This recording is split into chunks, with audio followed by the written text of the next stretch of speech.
अहिल्यानगर अकोले तालुक्यातील सह्याद्री कुशीत वसलेल्या दुर्गम आदिवासी रतनवाडी व साम्रत गावांसाठी आदिवासी हृदय सम्राट कैलासवासी मधुकरराव पिचड साहेब यांनी जनसेवेसाठी सुरू केलेली बस तांत्रिक कारणास्तव बंद करण्यात आलेली मुक्कामी एसटी बस सेवा अखेर पुन्हा सुरू करण्यात आली असून जनतेच्या समस्या व तक्रारींची दखल घेत समाजसेवक अनंत महादुघाणे यांच्या सातत्यपूर्ण मागणी व पाठपुराव्याला मोठे यश मिळाले।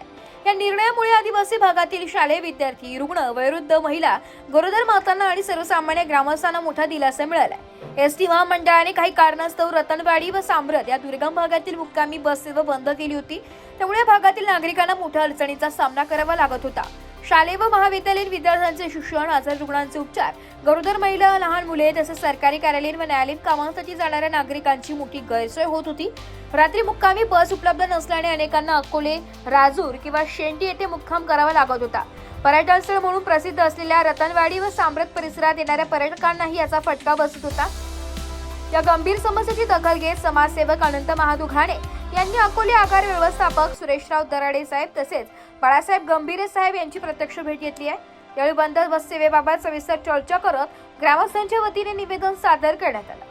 आदिवासी भागातील नागरिकांच्या प्रवासाचा गंभीर प्रश्न लक्षात घेऊन रतनवाडी व साम्रत मुक्कामी बस सेवा कायमस्वरूपी सुरू करण्याची आग्रही मागणी करण्यात आली आहे। या सातत्यपूर्ण प्रयत्नांना अखेर यश आले असून साम्रत मुक्कामी बस सेवा तात्काळ सुरू करण्यात आली आहे, तर रतनवाडी मुक्कामी बस सोमवार दिनांक 18 मे रोजी पासून पुन्हा सुरू करण्यात आली आहे। आगार व्यवस्थापक दराडे साहेब यांनी दिलेल्या शब्दाप्रमाणे ही सेवा पूर्ववत सुरू झाल्याने यापुढे रतनवाडी मुक्कामी बस संगमनेर मधून 3:30 वाजता सुटेल, राजूरमध्ये 5 वाजता आणि शेंडी येथे 5:30 वाजता पोहोचेल व रतनवाडी येथे 6:30 वाजता मुक्कामी सकाळी मुक्कामाच्या ठिकाणावरून 6:30 वाजता निघेल। ही गाडी संगमनेरला 9:30 वाजता पोहोचेल असे वेळापत्रक बसून तयार करण्यात आले आहे। त्यामुळे संगमनेर ते रतनवाडी अशी बस सेवा सुरू राहील। या निर्णयामुळे परिसरातील ग्रामस्थांमध्ये समाधानाचं वातावरण निर्माण झालंय।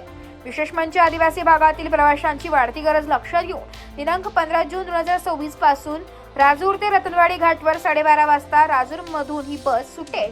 शेंडी, भंडारदरा फाटा, रतनवाडी घाटघर मार्गे मुर्शिद, शेंडी व राजूर अशी नवी बस सेवा सुरू करण्याबाबत अनंत घाणे यांनी कायम आग्रही मागणी केली आहे। सकारात्मक चर्चा झाल्याने बस सेवा सुरू करण्याचे मान्य करत आश्वासन दिलंय।